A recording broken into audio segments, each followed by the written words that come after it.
By 7:15 p.m., I knew something had shifted permanently in my house. The reservation was for 6:30. White roses sat in a crystal vase by the kitchen window, and I'd been watching the driveway from my recliner for the better part of an hour.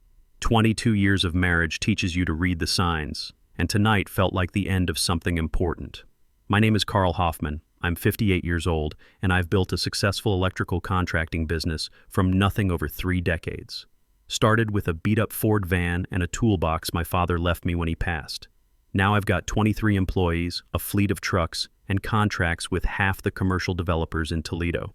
I'm not the type to panic or make scenes. When you've wired 40-story office buildings and managed crews of grown men who think they know better than the electrical code, you learn patience. But patience has limits. When Diane finally walked through our front door at 7:43, she came in like a storm system. Her purse hit the bench hard enough to rattle the keys hanging nearby. She didn't look at the roses. She didn't look at me. Her hair was different somehow, styled like she'd spent time in front of a mirror somewhere that wasn't our bathroom. "Don't start," she threw over her shoulder. "It's our anniversary dinner, I know. Shane buried me with the Henderson project specs. The electrical plans were a mess, and the city inspector is coming Monday morning." That was the moment everything crystallized. Not the being late, not the missed dinner. The way she rewrote the evening like I was supposed to accept her version without question. Shane Torres, her younger brother, had somehow become more important than our 22-year marriage. I was the interruption now, the demanding husband who didn't understand the complexities of modern business. She headed upstairs without another word, her heels clicking on the hardwood like a timer counting down to something. I took the roses out to the garbage can in the garage, crystal vase and all. The house felt 10 degrees colder when I came back in, like someone had left a door open to November. If I'd known where this was headed, I would have started planning that night instead of lying awake staring at the ceiling, listening to her shower running longer than usual. 3 days of ice followed. No shouting, no apology, just her revised history delivered flat whenever she walked through the kitchen. "You made it into a big deal, Carl. You pressure me about every little thing. Everything's an audit with you. You don't trust me to manage my own schedule like an adult." "I asked for a heads-up text," I said, rinsing a coffee mug that suddenly belonged to strangers. The mug had "World's Best Wife" printed on it in fading letters, a gift from our 10th anniversary trip to Gatlinburg. Now it felt like evidence in a case I didn't want to be building. "And I said I'm not a teenager reporting to Daddy," she replied, not looking up from her phone. Always the phone now, her fingers moving across the screen like she was conducting an orchestra I couldn't hear. She knew distance worked on most men. It makes them chase and negotiate, apologize for things they didn't do wrong. I don't chase, I adjust. I quietly removed her access from our shared business accounts and set up separate direct deposits. I canceled the weekend trip to see her parents in Cleveland and sent a polite note about work conflicts. No drama, just clean boundaries drawn with steady hands that had pulled electrical wire through concrete walls for 30 years. I moved our important documents from the home office to the fireproof safe in my truck. Birth certificates, insurance policies, the deed to the house we'd bought when she was still excited to be Mrs. Carl Hoffman. I updated my emergency contacts at work, removing Diane and adding my brother Danny in Phoenix. Small changes that felt like preparation for something I couldn't name yet. Late the third night, my phone lit up the nightstand like a lightning flash. I let it ring twice before answering, a habit from my army days in Germany when you never answered anything too quickly. "I'm staying late at the office," she said without preamble. "Shane wants the electrical specs finalized by morning for the city inspection. You know how anal those inspectors get about commercial code compliance." Her tone was practiced, like decisions were being made above my security clearance. I pictured Shane's construction office downtown, the fluorescent lights over drafting tables, the after-hours quiet of a building where honest work got done. Then I pictured her car in the parking lot, hazard lights blinking like a distress signal nobody was supposed to answer. "I'll pick you up," I replied, swinging my legs out of bed. "What? No, that's not necessary. I can drive myself home when we're finished. I'll be outside in 20 minutes. "Carl, you're being controlling. This is exactly what I'm talking about with the pressure and the auditing." "I'll be outside," I repeated, and hung up. I grabbed my jacket and truck keys, the same key ring I'd carried for 15 years with the little brass compass Diane had given me for Father's Day when we still thought we might have kids. I parked across the street from Torres Construction with a clear view of both entrances. The building was one I'd wired 8 years ago, back when Shane was still calling me Carl instead of whatever he called me now. Diane's sedan sat in a visitor spot with the hazard lights blinking like a heartbeat, casting orange shadows on the empty asphalt. I didn't announce myself or call to say I was waiting. I just sat there like I'd learned to do on patrol in Fulda, watching Soviet positions through binoculars, waiting for something to happen that would change everything. At 11:47 p.m., the main door opened. Diane came out first, hair down from its usual ponytail, checking her phone like she was expecting a message more important than her husband sitting in a truck across the street. Shane followed half a step behind, his hand resting on her lower back like he'd found that spot in the dark before, like he had navigation rights to parts of my wife I thought belonged to our marriage. They weren't rushing. This wasn't a guilty scramble or an awkward goodbye. This was choreographed, practiced, the kind of comfortable intimacy that takes months to develop. Shane said something that made her laugh, the real laugh I hadn't heard directed at me in God knows how long. She looked up at him the way she used to look at me when we were dating, when I still wore my dress uniform to church and she thought a man in uniform was the most romantic thing in the world. She spotted my truck and stiffened like she'd been caught shoplifting. Shane noticed her body language change and followed her gaze to where I sat under the streetlight, probably looking like exactly what I was, a husband who'd stopped believing his wife's stories. He said something to her, quick and low, then walked to his own truck without looking back. Diane came over and yanked open the passenger door with more force than necessary. "I don't need a babysitter, Carl," she said, dropping into the seat and clicking her seatbelt like punctuation at the end of an argument I hadn't started. "It's late," I replied, pulling away from the curb. "Lot of drunk drivers this time of night." The radio was playing some Eagles song I'd heard 1,000 times before, something about lying eyes and alibis. I turned it down but didn't turn it off. Sometimes the universe has a sense of humor about timing. "This is embarrassing," she said, staring out the passenger window at the empty streets rolling by. "I'm a grown woman with a career and responsibilities. I don't need my husband picking me up from work like I'm 16 years old and forgot my curfew." At a red light, I looked over at her. Really looked. She was beautiful in a way that made other men notice, always had been. High cheekbones and green eyes that could make you forget your own name if you weren't careful. At 45, she still turned heads at the grocery store. Maybe that was part of the problem. "There's something broken between us, Diane," I said when the light turned green. "Don't be dramatic." "Not dramatic. Factual. I'm doing my job as your husband and you're doing yours as Shane's project partner." She didn't ask what that meant. She already knew. The silence that followed felt like the space between lightning and thunder, pregnant with something that was going to hurt when it finally hit. The drive home took 12 minutes, same route we'd taken together thousands of times over 22 years. Past the McDonald's where we'd had breakfast after signing the mortgage papers on our first house. Past the park where we'd walked on Sunday mornings, making plans for children we never had, and vacations we kept postponing for the next quarter's profits. Past the church where we'd gotten married, back when we both still believed in forever. At home, she grabbed her purse and walked in ahead of me without holding the door. I followed her into our kitchen, watching her move around the space like she owned it alone. She poured herself a glass of wine from a bottle I didn't recognize, expensive looking with a label that suggested someone had put thought into the selection. "We need to talk about boundaries," she said, settling into one of the bar stools like she was preparing to deliver a presentation. "I have a career, Carl. I have professional relationships that require trust and flexibility. I can't function if you're going to treat every late night like a federal investigation." "I asked for a text," I said, loading our dinner plates into the dishwasher. "Basic courtesy, like roommates would show each other." "Roommates?" she repeated, something sharp and bitter in her voice. "Is that how you see our marriage now? Like a shared apartment with a chore chart?" I closed the dishwasher and turned to face her. "I see our marriage as a partnership that requires communication and respect. You see it as something that shouldn't interfere with your other interests." She took a long sip of wine, buying time to choose her words. When she spoke, her voice had that careful, patient tone women use when they're explaining something to a man they think is too stupid to understand on his own.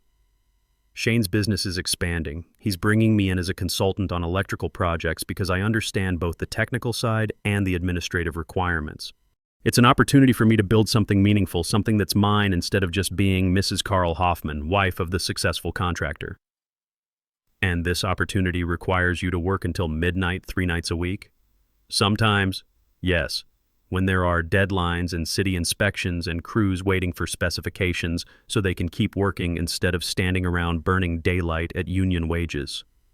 I studied her face, looking for some trace of the woman who used to call me at work just to say she missed me, who used to pack extra sandwiches in my lunch with little notes written on napkins, who used to worry when I was late getting home from a job site. When did I become the problem, Diane? When did wanting to spend time with my wife turn into controlling behavior? She set her wine glass down harder than necessary, making a sound like a judge's gavel. You didn't become the problem, Carl, but you stopped being the solution. You stopped growing. You stopped challenging yourself. You built your business and then you just maintained it. Some of us want more than maintenance.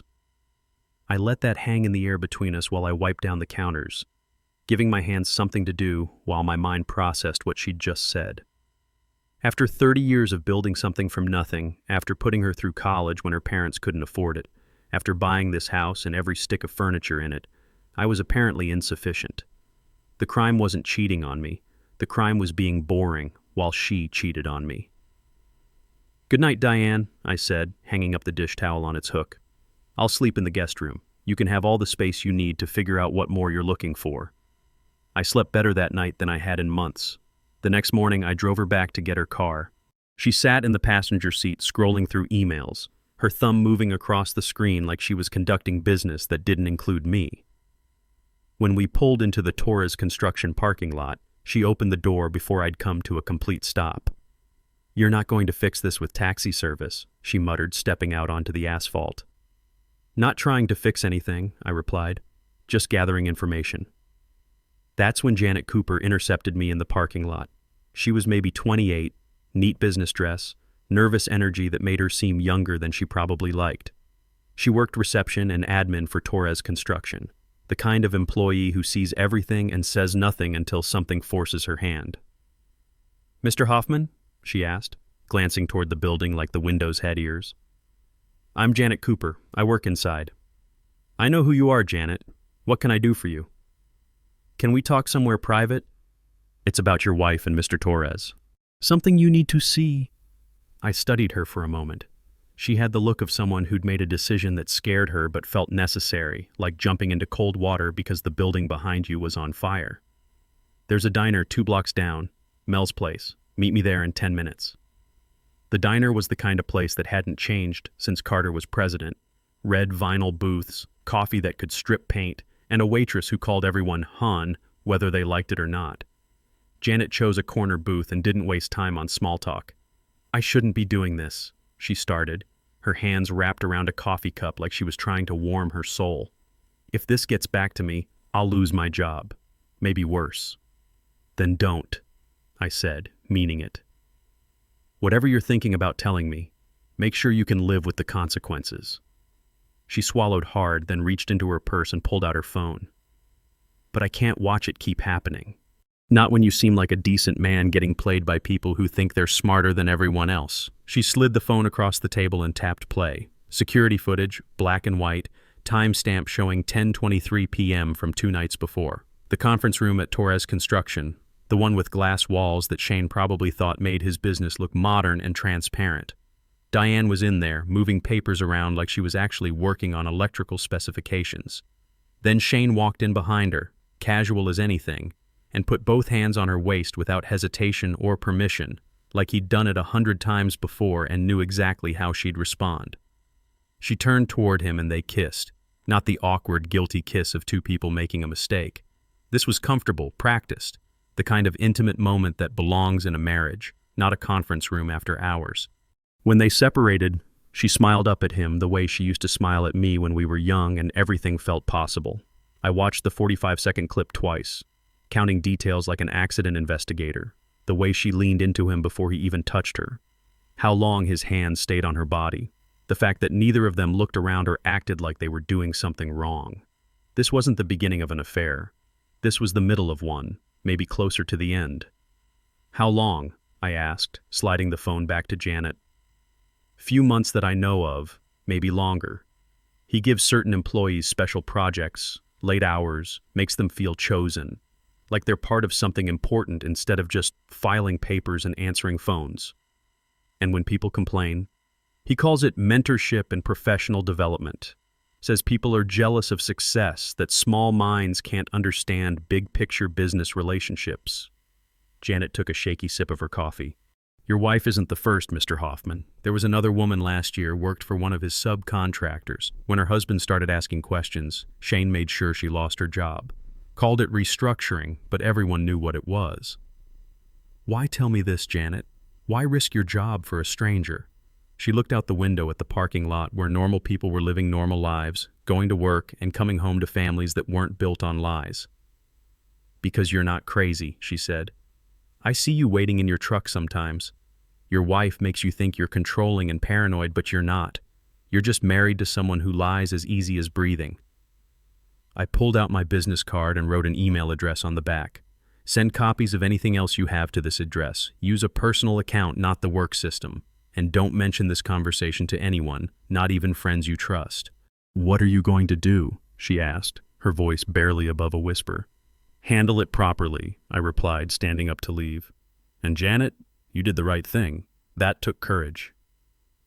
That afternoon, I called Dean Watson, an attorney I'd known since our Army days in Germany. We'd served together in the 3rd Armored Division, spent long winter nights in barracks talking about the lives we'd build when we got back to the world.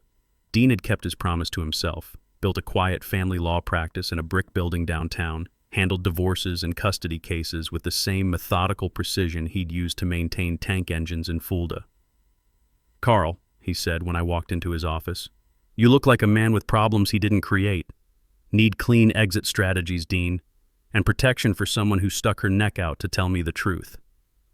I told him everything, the late nights that multiplied like viruses, the rewritten stories that made me the villain for wanting basic respect.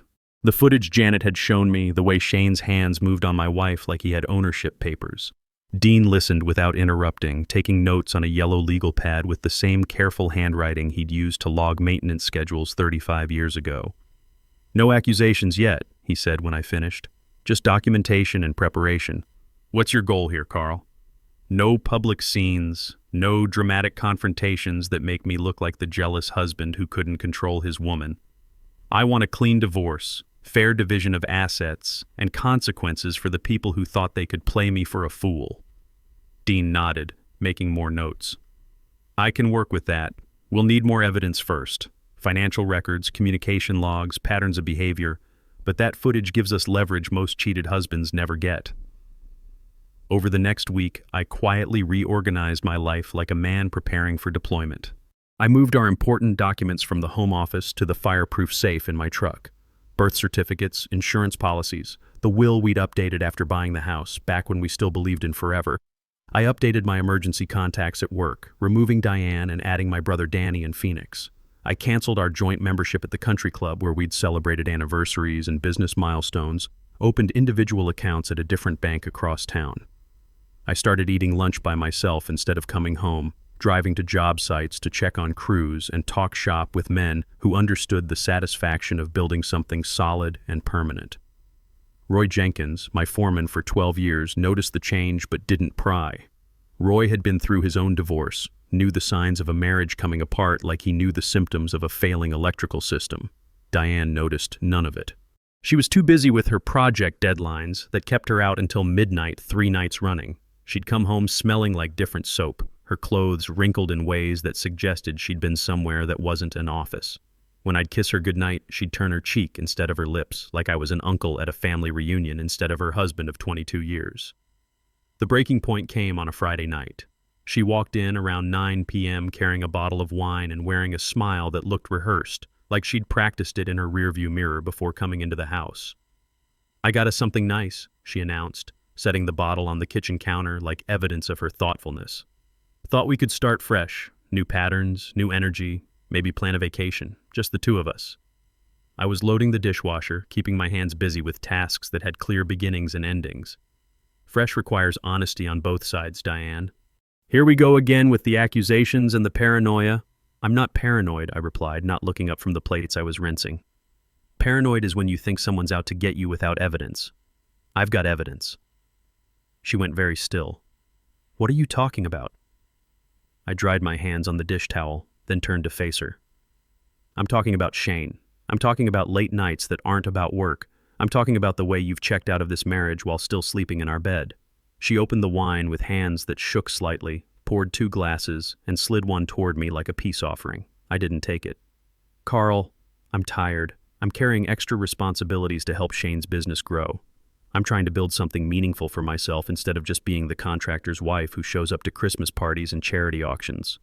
You're carrying exactly what you choose to carry, I said. And right now, that doesn't include basic respect for your husband. She stared at me for a long moment, then switched to the soft voice that used to work on me when we were young and I thought love could solve any problem. We could try counseling, work on communication. I know things have been strained, but we've invested too much in this marriage to throw it away over misunderstandings and hurt feelings. Communication isn't our problem, I said. Honesty is. And you can't counsel someone into telling the truth. They either choose to, or they don't. I walked past her toward the stairs, pausing at the bottom step. I'll sleep in the guest room tonight. You can have all the space you need to figure out what you really want. And what if what I want is to work on our marriage? Then you'll stop working late with Shane, tonight, permanently. And you'll start acting like a woman who wants to be married instead of a woman who's looking for reasons not to be. She didn't answer. Didn't. The silence stretched until it filled the entire house. That weekend, Dean and I finalized the documentation package. Janet had provided additional footage, timestamps of Diane's car in the Torres construction lot during supposed client meetings that never existed according to the appointment books Janet managed. There were expense reports showing hotel charges that matched Shane's business travel, upgraded rooms, and late checkouts that painted a picture no honest wife could explain away. Monday morning, I made 4 calls that would change everything.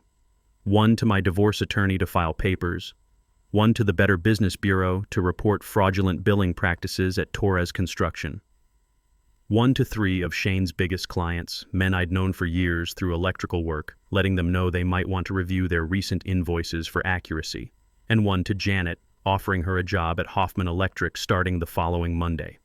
Are you serious? She asked, her voice shaky with something between hope and fear. I don't make fake offers, I replied. You'll start as my administrative coordinator, full benefits, vacation time, and 30% more than Torres was paying you. Why are you doing this? Because you did the right thing when it mattered, because loyal people are hard to find, and because you're about to need a new job anyway. That evening, Diane came home early for the first time in weeks.